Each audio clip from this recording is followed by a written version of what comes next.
The rain came down in a thin, cold mist over the city that late autumn evening, the kind of weather that made streetlights blur into halos and made every passing car look the same. A quiet sedan, its paint dulled by years of use, slowed and pulled toward the curb the moment red and blue lights flared behind it. Inside, a black woman in a plain gray coat placed both hands calmly on the steering wheel, her posture steady, her breathing even. She did not flinch. She did not argue. She simply waited, the way someone waits who has done this 1,000 times before, though never quite like this.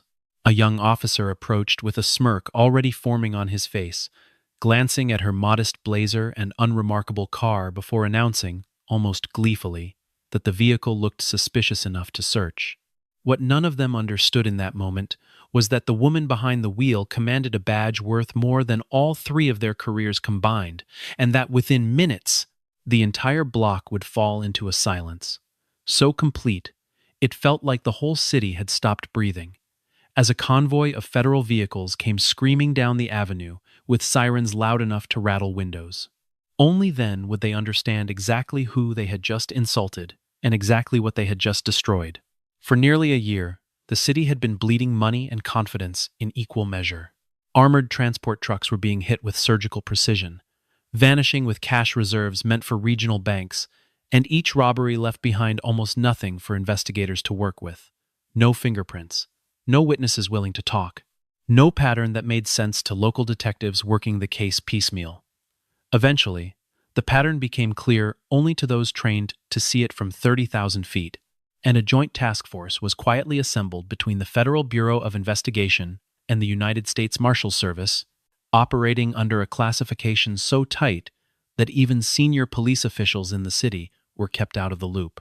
The operation was given the name Iron Verdict, and command of its field operations was handed to a woman whose reputation inside federal law enforcement circles was almost mythic, despite her preference for staying out of headlines entirely. Her name was Nyla Whitmore, 39 years old, a deputy United States Marshal with more than 15 years spent chasing fugitives, dismantling trafficking networks, and infiltrating criminal organizations that most agents wouldn't dare approach without a small army behind them. She had built her career quietly, without theatrics, without needing anyone to acknowledge her talent for her to know it was real. Colleagues who worked alongside her described her the same way, every single time. Calm under pressure that would break most people, sharp enough to read a room in seconds, and utterly unconcerned with proving her authority to anyone who doubted it. She didn't need to be loud to be respected. She had learned long ago that competence spoke louder than volume ever could. She had come up through the ranks the hard way, starting as a junior deputy assigned to courthouse security, before slowly earning her way onto fugitive task forces that most rookies spent an entire career hoping to touch. Along the way, she had tracked men through swamps, through abandoned factories, through cities she had never visited before and would never visit again, always arriving with the same unshakable focus that made superiors trust her, with assignments too sensitive to hand to almost anyone else. She had testified in federal court more times than she could easily count, had trained younger agents who now ran their own field teams, and had turned down at least 2 promotions into administrative roles because she never wanted to trade fieldwork for a desk. Somewhere along the way, without ever intending it, she had become the person other agents quietly hoped would be assigned to lead when a case mattered enough that failure simply wasn't an option.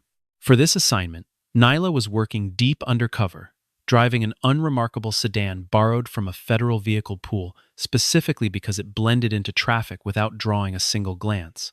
She dressed plainly, avoided anything that might mark her as law enforcement, and moved through the city like any ordinary commuter running errands after a long day. Not even local police were briefed on her identity or her mission, a deliberate choice made at the highest levels of the operation, because leaks had already cost the task force one near arrest months earlier, when a low-level tip had somehow made its way from a precinct break room to the wrong set of ears within 48 hours. Somewhere out there, a courier for the robbery crew was expected to make a delivery that night, and Nyla's job was simply to observe, to track, and to report back without ever revealing that federal eyes were watching. The operation had cost the government months of planning, dozens of surveillance hours, and the kind of interagency coordination that rarely came together as smoothly as it had for Iron Verdict. Analysts had cross-referenced financial records, traced patterns in stolen currency serial numbers, and slowly built a map connecting a string of seemingly unrelated robberies to a single, disciplined organization operating with almost military precision.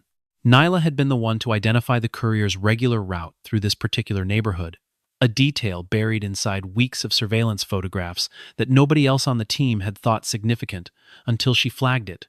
Tonight was supposed to be the night that detail finally paid off. For this assignment, Nyla was working deep undercover, driving an unremarkable sedan borrowed from a federal vehicle pool, specifically because it blended into traffic without drawing a single glance. She dressed plainly, avoided anything that might mark her as law enforcement, and moved through the city like any ordinary commuter running errands after a long day. Not even local police were briefed on her identity or her mission, a deliberate choice made at the highest levels of the operation, because leaks had already cost the task force one near arrest months earlier. Somewhere out there, a courier for the robbery crew was expected to make a delivery that night, and Nyla's job was simply to observe, to track, and to report back without ever revealing that federal eyes were watching. She hadn't expected to become the story herself. 3 city police officers were patrolling that same stretch of road when their supervisor decided the evening had been too quiet for his liking. Sergeant Kyle Brennan had a reputation of his own, though a far less flattering one, known among his peers for cutting corners and enjoying the psychological leverage a badge gave him over ordinary citizens. He had spent nearly a decade on the force, long enough to grow comfortable with shortcuts that newer officers were still cautious enough to avoid, and long enough to convince himself that his instincts were sharper than any policy manual could account for. Beside him rode Officer Evan Cross, a man whose temper ran hot enough that 2 prior complaints already sat quietly in his personnel file, both stemming from encounters where witnesses described his tone escalating far faster than any situation seemed to warrant. Colleagues generally avoided partnering with him when they had a choice in the matter, though Brennan had never seemed bothered by the reputation that followed his partner from shift to shift. Rounding out the trio was rookie Mason Doyle, barely 6 months into the job, eager to prove himself and a little too fond of recording everything on his phone in hopes it might someday be shared widely. He idolized Brennan in the uncomplicated way. New officers sometimes attach themselves to the loudest, most confident personality on their shift, mistaking bravado for competence, and eagerly absorbing habits that would serve him poorly the longer his career went on. Together, the 3 of them represented exactly the kind of undisciplined authority that gives good police work a bad name, and that night, out of nothing more than boredom and bias, they decided an aging sedan driven by a black woman looked like an easy target for a stop. They had no idea what they were about to set in motion. The lights flared behind Nyla's sedan without warning, and she reacted the way any trained federal officer would in an undercover posture, calmly, deliberately, without giving away a single detail of who she really was. She pulled to the curb in a smooth, controlled motion, signaled properly, and came to a stop exactly where the shoulder allowed. Her hands went to the wheel immediately, fingers spread and visible, because she understood better than almost anyone how quickly these encounters could spiral when nerves and assumptions took over. She had trained countless younger agents on exactly this kind of composure. Now, she simply lived it. Brennan approached her window first, flashlight cutting through the mist, and immediately began scrutinizing details that had nothing to do with any actual traffic violation. He remarked on her plate registration, as though something about it offended him personally, made a passing remark about the car's condition, and studied her with the practiced suspicion of a man who had already decided what conclusion he wanted to reach before he'd asked a single real question. Nyla, for her part, remained composed, and asked politely what the reason for the stop had been. Brennan hesitated just long enough to reveal he didn't have a clean answer, then fell back on the vague, all-purpose justification officers like him always kept in reserve, saying only that the vehicle matched a general profile they were watching for in the area. He circled slowly around the front of the sedan, letting his flashlight linger on the hood, the tires, the faint rust along the wheel well, as though each imperfection somehow strengthened whatever theory he was building in his head. When he returned to her window, he asked where she was headed at this hour, his tone carrying the particular flatness of a man who had already stopped listening for an honest answer. Nyla told him she was simply driving home from work, which was, in its own quiet way, entirely true. Brennan studied her for a long moment, as though the plainness of the answer itself was somehow suspicious, and asked what kind of work kept a person out this late on a night like this. She told him only that it was government work, careful not to reveal anything that might compromise the operation unfolding around them, and watched as the answer failed to land the way she'd hoped it might. Instead of easing his suspicion, the vague mention of government work seemed to sharpen it. Brennan exchanged a glance with Cross that Nyla caught easily, the kind of look two people share when they've already decided something together without needing to say it aloud. He asked for her identification again, more firmly this time, even though she had already handed it to him once, and made a show of studying it under his flashlight for far longer than any routine check should have required. Evan Cross leaned in from the other side, cutting off her attempts to clarify with a string of rapid-fire questions that left no room for actual answers. Where was she coming from? Where was she going? Why did she seem so calm? His tone carried an edge that had nothing to do with procedure and everything to do with control. The kind of interrogation style built not to gather information, but to provoke a reaction, he could later point to as justification. Behind them, Mason Doyle had already pulled out his phone, angling it toward the driver's side window, narrating under his breath, as though he were building content for later, rather than documenting a legitimate stop. At one point he murmured to Cross that she didn't exactly look like someone with any real authority, a remark meant to be quiet but sharp enough that Nyla heard every word of it. She said nothing in response, though something behind her eyes hardened almost imperceptibly. None of the three officers had any idea that a discreet federal surveillance camera mounted inside her sedan's dashboard was recording every second of the encounter, transmitting quietly back to a mobile command unit 2 blocks away, where 2 junior agents were watching in stunned disbelief as their field commander was treated like a suspect on a routine street corner. In the trunk of the sedan sat a locked case, unremarkable in appearance, containing surveillance equipment and preliminary evidence tied directly to the robbery investigation. It was the kind of item that meant nothing to an untrained eye, and everything to the operation depending on it staying secure and unseen. Brennan's attention shifted toward the trunk once Cross mentioned it, some instinct in him sensing an opportunity to escalate the stop into something bigger, something that might justify the aggressive posture he'd already committed to in front of his rookie. He demanded that Nyla open the trunk and explain what was inside the case. She refused, calmly but firmly, explaining that its contents were part of an active federal matter and could not be disclosed under any circumstances.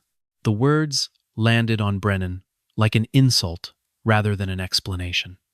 He informed her that if she didn't cooperate voluntarily, they would have no choice but to detain her and search the vehicle regardless. Nyla repeated, with the same even tone she'd used from the very first moment, that she was a federal law enforcement officer currently engaged in an active operation, and that continuing this stop risked compromising work that mattered far beyond the three of them standing on that wet street corner. She offered, calmly, to have him contact a supervisor who could confirm her status through the proper channel, a simple step that would have ended the entire encounter within minutes had anyone bothered to take it seriously. Brennan waved the suggestion away almost before she'd finished making it, telling her that anyone could claim to know a phone number that would back up whatever story they wanted told. The refusal to even attempt verification said more about his intentions than any accusation Nyla could have made herself, and she recognized it immediately for what it was, not caution, but stubbornness dressed up as procedure. Cross scoffed audibly, reaching for her door handle before she'd finished speaking, and pulled it open with more force than the situation called for. He instructed her to step out of the vehicle, his hand already moving toward the cuffs at his belt, as though her compliance had never truly been in question to begin with.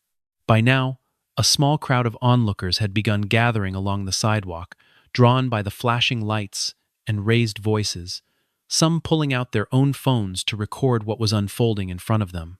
Word of a police stop always traveled fast in a neighborhood that had grown weary of exactly this kind of treatment, and within minutes, several separate live streams were already capturing the scene from different angles. An older man standing near the corner shook his head slowly, muttering to the woman beside him that he'd seen this exact scene play out too many times before to count, always following the same script, always ending the same way, regardless of how calmly the person being stopped behaved. A teenager filming from across the street zoomed in on Nyla's face, struck by how still she remained, even as Cross's grip tightened on her arm, and later told a local reporter that her composure was the detail he remembered most clearly, more than the shouting, more than the flashing lights, more than anything else about that night. The crowd's presence seemed to embolden Mason Doyle rather than give him pause. He turned partway toward the gathering onlookers, as though performing for them now, instead of simply documenting a stop. His earlier remark about people claiming government jobs, drawing a few scattered reactions from the sidewalk, some amused, most distinctly uncomfortable. A woman near the front of the crowd called out that they should let her explain herself properly instead of talking over her, a remark Cross ignored entirely, as he continued directing Nyla toward the rear of the patrol vehicle. Mason Doyle, emboldened by the attention gathering around them, made a remark loud enough for the crowd to hear, remarking with a laugh that everybody claimed to work for the government whenever they got pulled over, as though her calm insistence on her own identity was simply another excuse people used to avoid consequences. A few uncomfortable laughs rippled through the onlookers, though just as many faces watched with visible unease, sensing something about the dynamic that felt deeply wrong. Nyla stood on the wet pavement now, rain collecting on her shoulders, her expression unreadable, her voice never once rising above a controlled, measured pitch. She told them plainly that they were interfering with a federal operation currently in progress, and that every second they continued to hold her only made the consequences more severe. Brennan waved the warning off entirely, telling her she could explain all of that down at the station if it turned out to be true. It was in that exact moment, as Cross reached to place a hand on her arm, that a black SUV appeared at the far end of the street, moving with the kind of unhurried confidence that belonged to someone who believed they had nothing to fear. Nyla saw it before any of the three officers did, and something in her posture shifted instantly, the calm control replaced by a flash of genuine urgency for the first time all evening. That vehicle belonged to the very courier the task force had been tracking for nearly 2 months, the final piece needed to trace the robbery ring back to its source. She turned toward Brennan and told him, with unmistakable intensity, that he needed to release her immediately, that the man in that SUV was the target of a federal investigation months in the making, and that every second wasted now could let him disappear for good. Brennan didn't believe a word of it. To him, it sounded like exactly the kind of desperate story someone might invent to escape a lawful detention, and he told her as much, ordering Cross to keep hold of her arm while Doyle kept filming. Inside the SUV, the courier had already noticed the flashing lights, the gathering crowd, and the unmistakable shape of a federal surveillance vehicle parked half a block away, details his training had taught him never to ignore. He didn't wait to find out what was happening. He simply turned the wheel, executed a sharp, illegal U-turn in the middle of the street, and accelerated away from the scene entirely, taking with him the last realistic chance the task force had of tracing the money trail back to its origin. Months of careful surveillance, of painstaking financial analysis, of undercover positioning that had taken federal agents weeks to establish without blowing their cover, were unraveling in real time on a rain-slicked street corner, because 3 officers had decided a woman in a modest sedan looked suspicious enough to detain. Nyla's radio, clipped discreetly beneath her coat, crackled to life at that exact moment. The voice on the other end urgent and unmistakably professional. Marshal Whitmore, the target is moving, requesting immediate status. The transmission cut through the tense silence on the street with a clarity that left no room for doubt. All 3 officers froze. Brennan's grip on his flashlight went slack. Cross's hand fell away from her arm, as though it had suddenly caught fire. Mason Doyle lowered his phone for the first time since he'd raised it, his expression shifting from smug amusement to something closer to dawning horror. Within minutes, the quiet street transformed entirely. Headlights poured in from every direction as nearly 20 federal vehicles converged on the block, engines roaring, sirens wailing loud enough to draw residents to their windows up and down the street. Agents from the Federal Bureau of Investigation arrived alongside additional deputy marshals and officers from the Bureau of Alcohol, Tobacco, Firearms, and Explosives, all moving with the practiced urgency of a task force that had just watched its operation nearly collapse in real time. A senior agent stepped out of the lead vehicle, rain soaking through his jacket almost instantly, his eyes scanning the scene with barely restrained anger.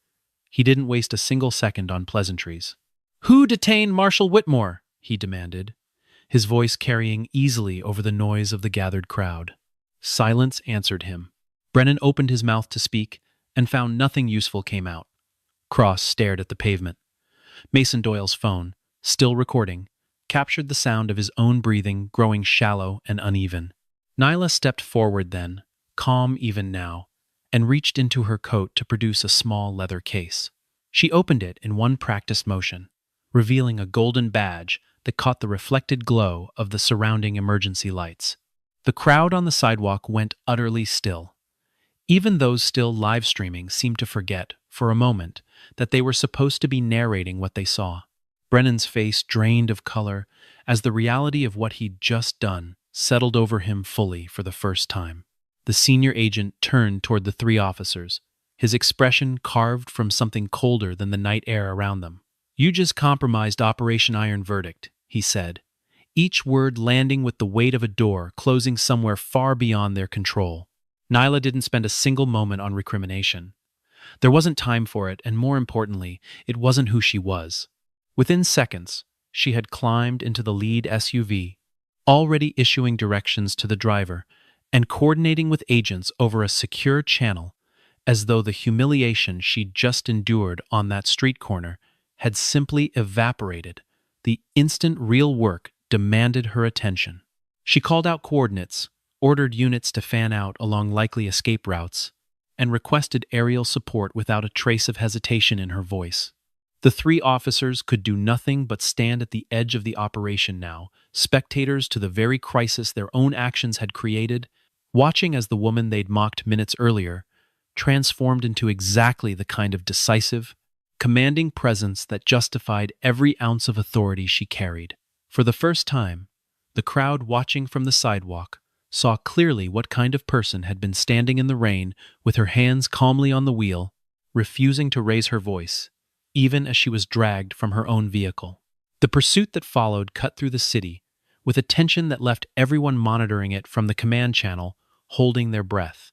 The courier, now fully aware he was being hunted, wove through side streets and back alleys with the kind of practiced, evasive driving that suggested he'd rehearsed exactly this scenario more than once.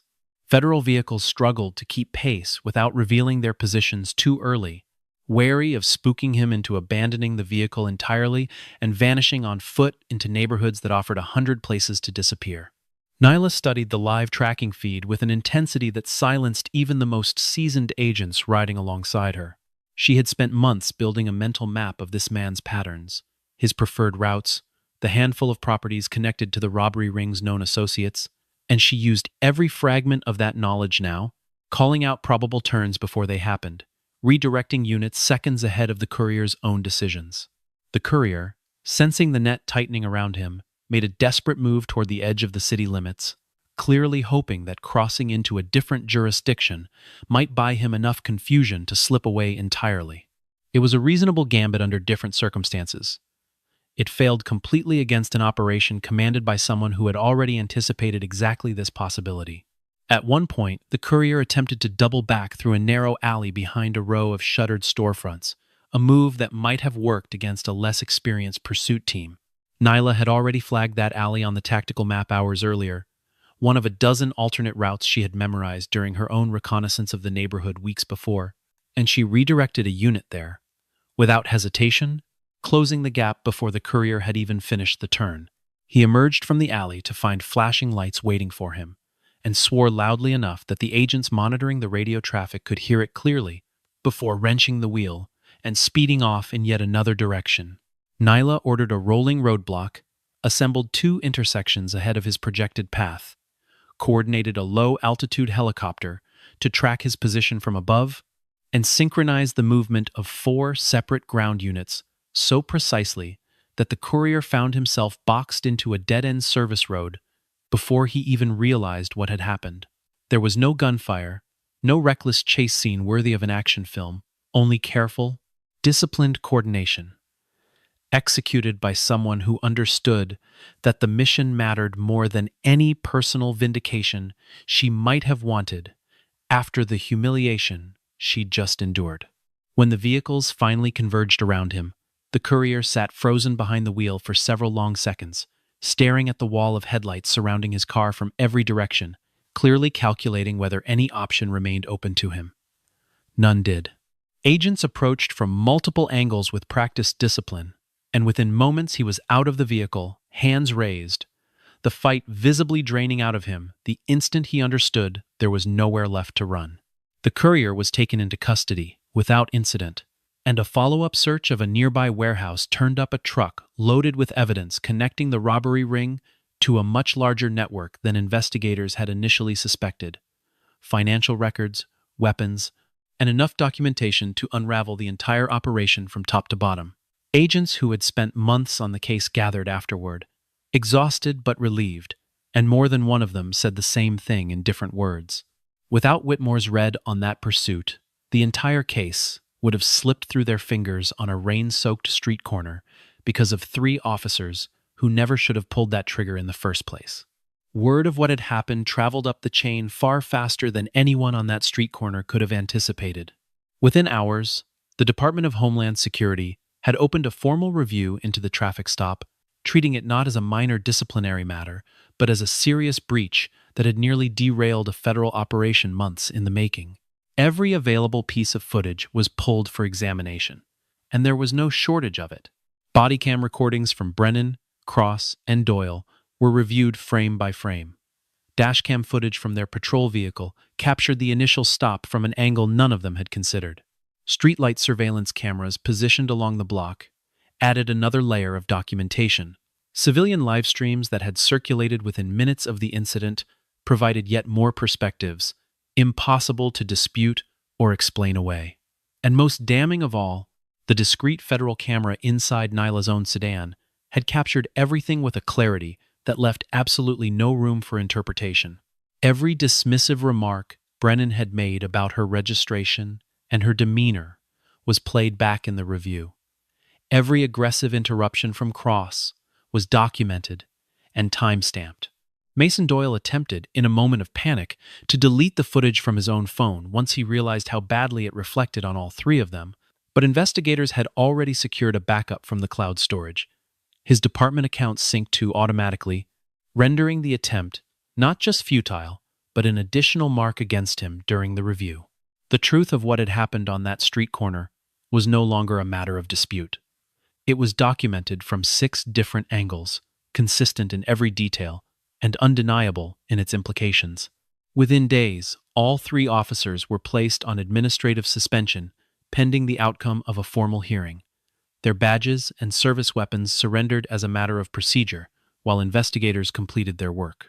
The hearing itself took place in a modest municipal building downtown, the kind of room that had witnessed countless disciplinary reviews over the years, but rarely one that carried this much weight.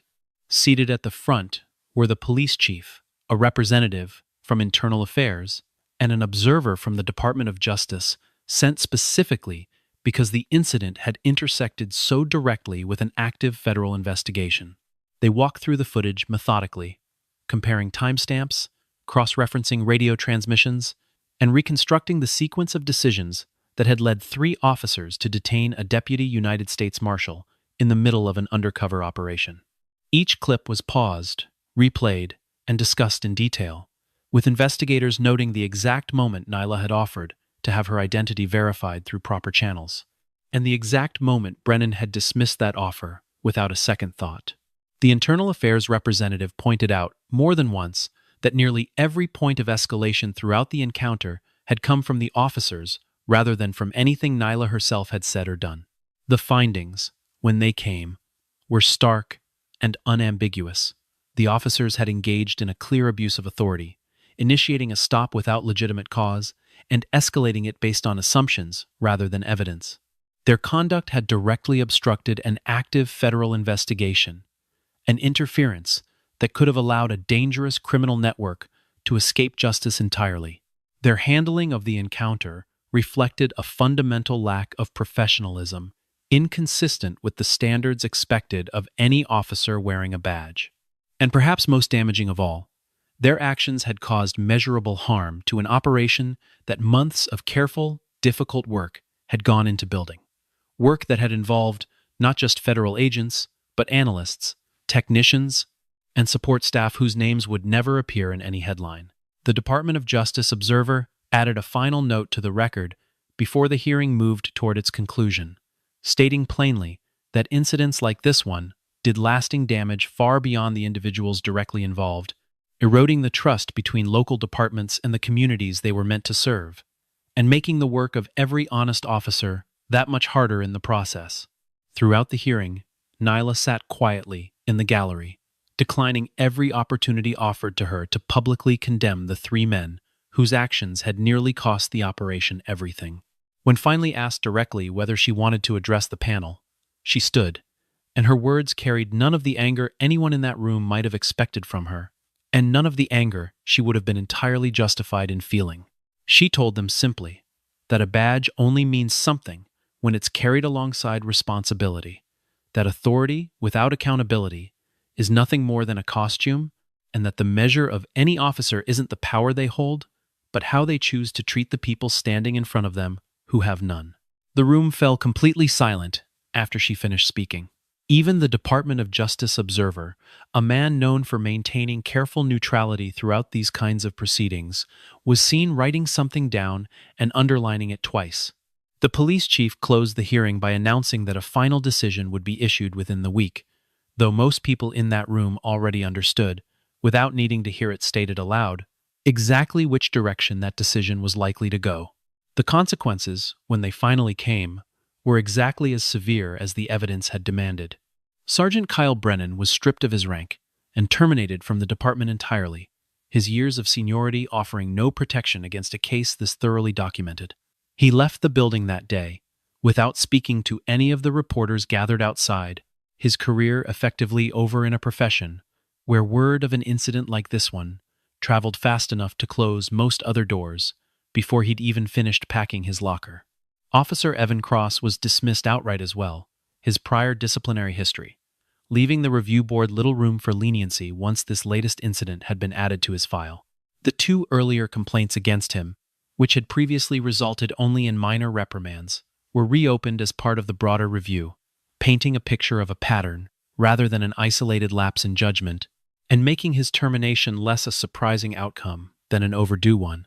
Rookie Mason Doyle, given some consideration for his inexperience and the fact that he had not personally laid hands on Nyla during the stop, was instead ordered into an extended retraining program alongside a formal disciplinary mark that would follow him for the remainder of his career, a second chance offered only because the panel believed, however cautiously, that 6 months on the job wasn't enough time for a person's character to be fully set.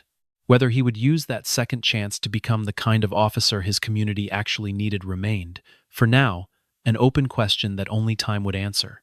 Operation Iron Verdict, meanwhile, was declared a resounding success. The network behind the armored truck robberies was dismantled piece by piece over the following weeks. Its leader eventually convicted on federal charges, carrying a sentence that would keep him well out of circulation for the remainder of his natural life.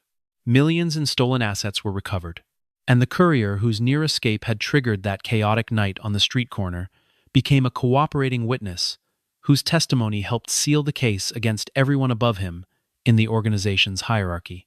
Investigators later admitted that the warehouse raid alone had yielded more usable evidence than the entire preceding stretch of the investigation combined: financial ledgers documenting years of laundered proceeds, communication logs tying together cells of the organization that had previously seemed unconnected, and a small arsenal that, had it ever made its way onto the street, would have made future robberies far more dangerous than anything the city had already endured. None of it would have been possible without the pursuit that Nyla had commanded so precisely on a night when, by any reasonable measure, she had every excuse to be too shaken to function at her best. Nyla was formally recognized for her leadership throughout the operation, presented with a commendation during a small ceremony, attended mostly by colleagues who understood exactly how much she had endured to get there. When offered the chance to speak at length about the case, she kept her remarks brief, deflecting most of the credit toward the team that had supported her throughout the investigation. The only thing she said that anyone in that room remembered clearly afterward was simple and unadorned. "A badge doesn't make anyone worthy of respect," she said. "How we treat other people is what does that." Weeks later, on an ordinary afternoon with the sun finally breaking through weeks of gray autumn skies, Nyla climbed back into that same aging sedan and drove away from the federal building where the operation had officially been closed out. Traffic moved slowly through downtown, and at a red light, a young officer she'd never met before glanced over from the adjacent lane, offering a polite, unremarkable nod, having no idea whatsoever who the woman behind that worn steering wheel actually was. Nyla returned the gesture with a small, quiet smile, then eased forward when the light changed, disappearing back into the ordinary flow of a city that would likely never learn just how close it had come, on one rainy autumn night, to losing everything it had worked so hard to protect. In the weeks that followed, she returned to work the way she always had, taking on a new assignment almost immediately, declining every interview request that came her way, and quietly deflecting the small handful of colleagues who wanted to make more of the incident than she felt it deserved. When a younger deputy, newly assigned to her unit, asked her one afternoon how she'd managed to stay so calm through an encounter that would have broken most people, Nyla considered the question for a long moment before answering. She told him that losing her composure would have accomplished nothing except giving 3 men exactly the reaction they expected to see, and that the only real power she had in that moment was refusing to hand it to them. The neighborhood where the stop had taken place changed in small, quiet ways over the following months. The department instituted new training protocols regarding identification, verification, and de-escalation, driven in no small part by the very case that had unfolded on that street corner. Community leaders who had watched the footage circulate online used it as the basis for a series of public forums addressing exactly the kind of bias that had turned an ordinary evening into a crisis, nearly costing federal investigators and ADMS entire year of work. None of it undid what had happened to Nyla that night, but she found a measure of quiet satisfaction in knowing that something useful had grown out of it regardless. What happened on that street corner was never really about a badge or a title, or the flashing lights of federal vehicles arriving to correct a mistake 3 officers never should have made. It was about the assumptions people carry without ever examining them, about the quiet dignity of someone who refused to abandon her composure even while being treated as less than she was, and about a simple truth that no uniform, no rank, and no flashing light bar can ever replace. Respect isn't something a badge grants automatically. It's something earned, moment by moment, through the choices people make when they believe no one important is watching, and through the willingness to see the person standing in front of them, fully, before deciding what they think they already know. Long after the case had closed and the headlines had faded, people in that neighborhood still spoke of the night the street went silent, the night a convoy of federal vehicles descended without warning, and the night 3 officers learned, in the harshest way possible, that judging someone by the surface of things will always eventually catch up with the one doing the judging. Nyla herself rarely spoke of it at all, carrying the memory, the same quiet way she carried everything else in a career, built on steady hands and a mind that never stopped watching, long after everyone else in the room had already decided they understood the whole story.